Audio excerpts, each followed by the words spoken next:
Pakistani missile شاہین 3 اور ابابیل نے امریکہ کو چکرا دیا۔ امریکہ پاکستان کے بیلسٹک میزائل پروگرام سے خوفزدہ کیوں؟ اہم راستے پردہ اٹھ گیا، بڑی حقیقت سامنے آ گئی۔ نجی ٹی وی کے مطابق پاکستان کا جدید ترین میزائل پروگرام امریکہ سمیت عالمی طاقتوں کو کھٹکنے لگا، جس کی وجہ سے امریکہ نے پاکستان کے میزائل پروگرام پر مزید پابندیاں لگا دی ہیں۔ پاکستان کے میزائل پروگرام میں مختلف قسم کے میزائل شامل ہیں، جن میں درمیانی فاصلے تک مار کرنے والے بیلسٹک میزائل شاہین 3 اور ابابیل شامل ہیں۔ شاہین 3 کی رینج 0275 کلومیٹر ہے، جبکہ ابابیل کی رینج 2200 کلومیٹر ہے۔ یہ میزائل ملٹیپل ری انٹر وہیکلز یا MRV میزائل کہلاتے ہیں، اور ماہرین کا یہ بھی ماننا ہے کہ پاکستان کے میزائل ہتھیاروں میں یہ سب سے بہترین صلاحیت والے میزائل ہیں۔ پاکستان نے 2017 میں ابابیل میزائل کا پہلا تجربہ کرنے کے بعد 18 اکتوبر 2023 کو بھی زمین سے زمین تک مار کرنے والے ابابیل میزائل کی ایک نئی قسم کا تجربہ کیا تھا، جس کے بعد رواں برس 23 مارچ کو یوم پاکستان پریڈ کے موقع پر پہلی بار اس کی نمائش کی گئی۔ ماہرین کے مطابق یہ جنوبی ایشیا میں پہلا ایسا میزائل ہے جو 2200 کلومیٹر کے فاصلے تک جوہری وار ہیڈ لے جانے کی صلاحیت رکھتا ہے، مختلف اہداف کو نشانہ بنا سکتا ہے۔ دفاعی ماہرین کا اندازہ ہے کہ ابابیل میزائل 3 یا اس سے زیادہ جوہری وار ہیڈ لے جانے کی صلاحیت رکھتا ہے، اور یہ MRV میزائل سسٹم دشمن کے بیلسٹک میزائل ڈیفنس شیلڈ کو شکست دینے اور بے اثر کرنے کے لیے ڈیزائن کیا گیا ہے۔ ابابیل میزائل میں موجود وار ہیڈ ایک سے زیادہ اہداف کو نشانہ بنا سکتا ہے۔ ابابیل میزائل خاص طور پر بھارت کا مقابلہ کرنے کے لیے ڈیزائن کیا گیا تھا، لیکن امریکہ کو 2021 سے جس میزائل پر تشویش ہو رہی ہے وہ شاہین 3 ہے، جس کی رینج 2750 کلومیٹر ہے۔ دراصل ابابیل شاہین 3 میزائل کی اگلی جنریشن ہے۔ شاہین 3 کے تجربے کے وقت نیشنل کمانڈ اتھارٹی کے مشیر لیفٹیننٹ جنرل خالد احمد کودوائی نے ایک بیان میں کہا تھا کہ یہ میزائل صرف اور صرف بھارت کا مقابلہ کرنے کے لیے بنائے گئے ہیں۔ انہوں نے کہا کہ اس کا مقصد انڈمان اور نکوبار جزائر اور مشرق میں ان مقامات کو نشانہ بنانا ہے جہاں بھارت اپنی جوہری سب میرین بیسز بنا رہا ہے، تاکہ بھارت کو چھپنے کے لیے کوئی جگہ نہ مل سکے، بھارت کو غلط فہمی بھی نہ رہے کہ وہ کاؤنٹر سٹرائک کے لیے سسٹمز چھپا سکتا ہے۔ ابابیل کا پہلا تجربہ جنوری 2017 میں ہوا تھا، اور اس کے بعد ابابیل کا دوسرا تجربہ 6 سال بعد 2023 میں کیا گیا۔ ان 6 سالوں کے دوران اس ٹیکنالوجی پر مسلسل کام ہوتا رہا تھا۔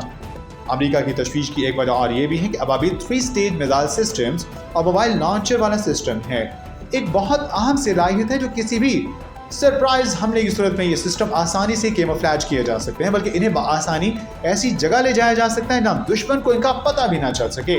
ماہرین کا ماننا ہے کہ 6 سال کے وقفے سے اس بات کو ثبوت دیا گیا ہے کہ پاکستان اس ٹیکنالوجی پر مقامی طور پر کام کر رہا ہے۔ اگلے 24 گھنٹے کیا عمران خان کی قسمت کا فیصلہ ہونے والا ہے؟ پاکستان کی سیاست ایک بار پھر غیر یقینی کی صورتحال کا شکار ہے۔ تمام نظریں عمران خان پر مرکوز ہیں۔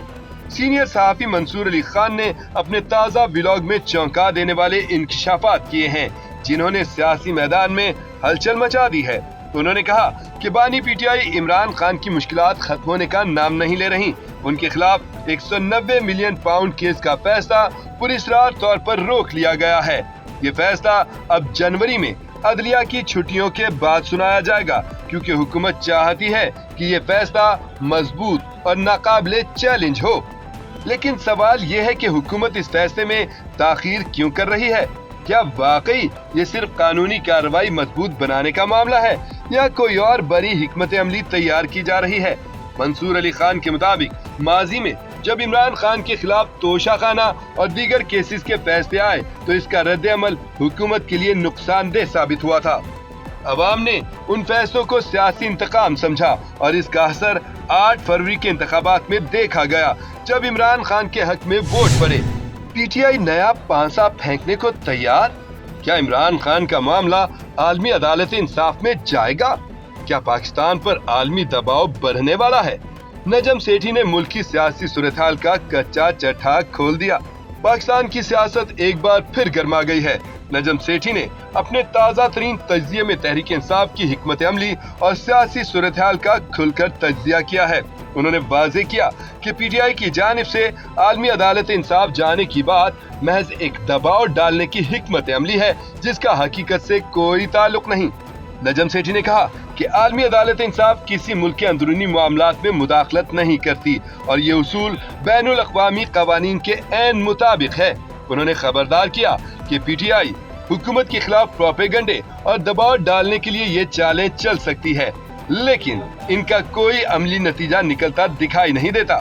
सेठी ने मजीद कहा कि इमरान खान अपनी धमकियों पर कायम हैं और बारहा कह चुके हैं कि अगर हुकूमत ने मुज़ाकरात की हामी ना भरी तो वो दोबारा एहतजाज की कॉल दे सकते हैं। ताहम ये बात भी वाज़ेह है कि इमरान खान आहिस्ता आहिस्ता अपने कार्ड शो कर रहे हैं, लेकिन उनकी सियासत में लड़ाई झगड़े के साथ मुज़ाकरात का पहलू भी मौजूद है। इस वक्त सब कुछ 804 के गिर्द घूम रहा है। मुज़ाकरात के बाद क्या होने जा रहा है? सऊदी अरब के अरबों डॉलर्स, चीन का सीपैक और अमेरिका सब 804। लाइव शो में मुशाहिद हुसैन सैयद की बड़ी पेशगोई, मारिया मेमन हैरान रह गईं। निजी टीवी के प्रोग्राम में गुफ्तगू करते हुए सीनियर सियासतदान मुशाहिद हुसैन सैयद ने कहा कि कम से कम डायलॉग की बात तो शुरू हुई है और कम से कम इमरान खान ने भी कमेटी की नामजदगी की है। उनका भी ये इशू है कि हिकमत अमली क्या है, लेकिन ये प्रोसेस जारी रहना चाहिए क्योंकि इसके सिवा कोई और रास्ता नहीं है। मुशाहिद हुसैन सैयद ने बताया कि इस साल सियासी तौर पर एक फेलियर ईयर रहा। हम तो लड़ते रहे, एक साल पूरा जाया किया। पार्लियामेंट में क्या हुआ? एक 26वीं तरमीम पास की गई, लेकिन पब्लिक अकाउंट्स कमीशन नहीं बनी। आपके फ्रंटियर में इंतखाबात नहीं हुए, केपीके में सेनेट के इंतखाबात अभी तक नहीं हुए, वही स्टेटस को बरकरार है।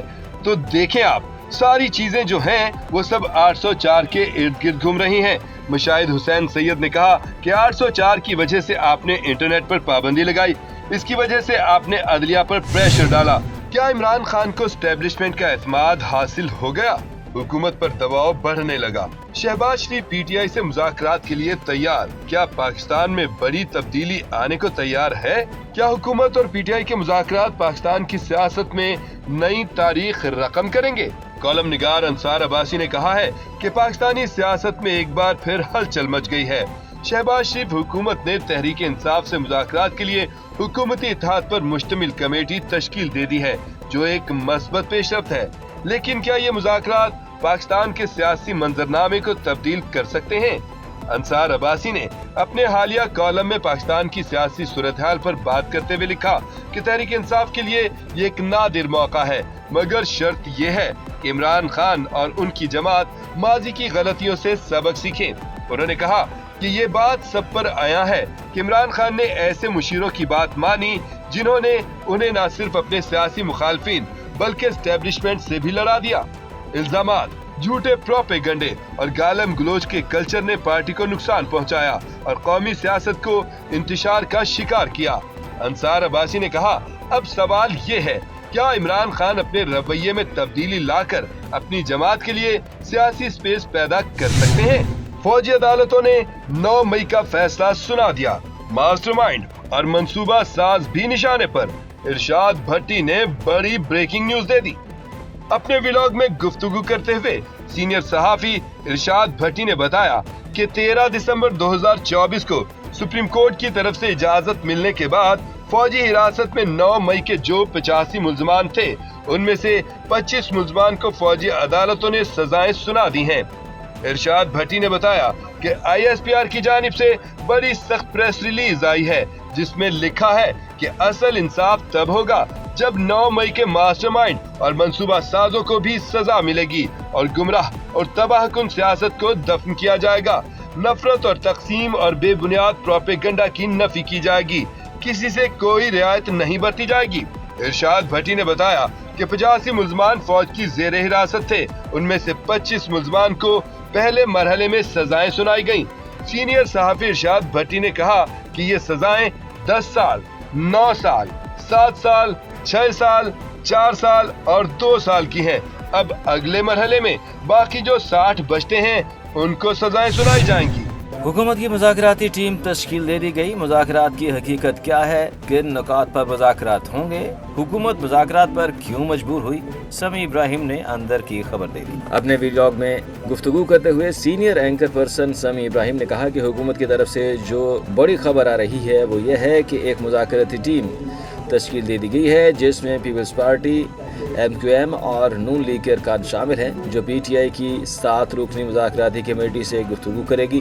PTI की कमेटी में उमर अयूब, अली अमीन गंडापुर, सलमान अकरम राजा, असद कैसर, हामिद रजा, हम्माद खान और अल्लामा राजा नासिर अब्बास शामिल हैं। बुनियादी तौर पर ये मुज़ाकरात PTI और हुकूमत इत्तेहाद में होंगे, इसलिए मौलाना फजलुर रहमान की पार्टी और महमूद खान अचकज़ई की पार्टी और दीगर बलोच पार्टी इसमें शामिल नहीं है। आने वाले वक्त में इसको एक्सपेंड किया जा सकता है। समी इब्राहिम ने बताया कि हुकूमती कमेटी में जिन अफराद को शामिल किया गया है उनमें इसहाक डार, इरफान सिद्दीकी, राजा परवेज़ अशरफ, नवीद कंवर, अलीम खान, चौधरी सालिक, खालिद मक्सी और खालिद मकबूल सिद्दीकी शामिल हैं। समी इब्राहिम ने कहा कि कुछ हुकूमती अरकान ये कह रहे हैं कि इमरान खान की रिहाई एजेंडे में शामिल नहीं है। 9 मई के मुकदमात वो एजेंडे में शामिल नहीं है। छुट्टी के रोज बड़ा इस्तीफा आ गया, इमरान खान जीत गया, हुकूमत को खौफ। काशिफ अब्बासी ने बड़ी खबर दे दी। निजी टीवी के प्रोग्राम में एंकर ने सवाल किया कि साबिक ISI chief lieutenant general retired Faiz Hameed पर चार्जेस फ्रेम कर दिए गए हैं। सियासत में मुदाखलत और ऑफिशियल सीक्रेट एक्ट की खिलाफ वर्जी के हवाले से कैसे देख रहे हैं इस बड़ी पेशरफ्त को? इस सवाल पर जवाब देते हुए काशिफ अब्बासी ने कहा कि इस बारे में फैसल वावड़ा साहब और वो लोग जो इस मामले में मालूमात रखते हैं पहले ही बता रहे थे कि ये कुछ ऐसा होगा, लिहाजा किसी के लिए ये भी हैरान कुन नहीं है। लेकिन शायद इस सारे मामले में सबसे बड़ी खबर यह है कि पुरतशद्दुद वाक़यात इससे ज़्यादा हैं जिनकी तहकीकात की जा रही है। एक तो हम 9 मई को जानते हैं, लेकिन 9 मई के अलावा कौन सी ऐसी चीज़ें हैं जिसकी तहकीकात की जा रही है? काशिफ अब्बासी ने सवाल उठाया कि क्या इन तहकीकात में इमरान खान साहब पर होने वाले हमले का तज़किरा हो रहा है? जब उन पर गोलियां चलीं वो वज़ीराबाद में ज़ख्मी हुए, क्या इस मामले का भी जिक्र हो रहा है?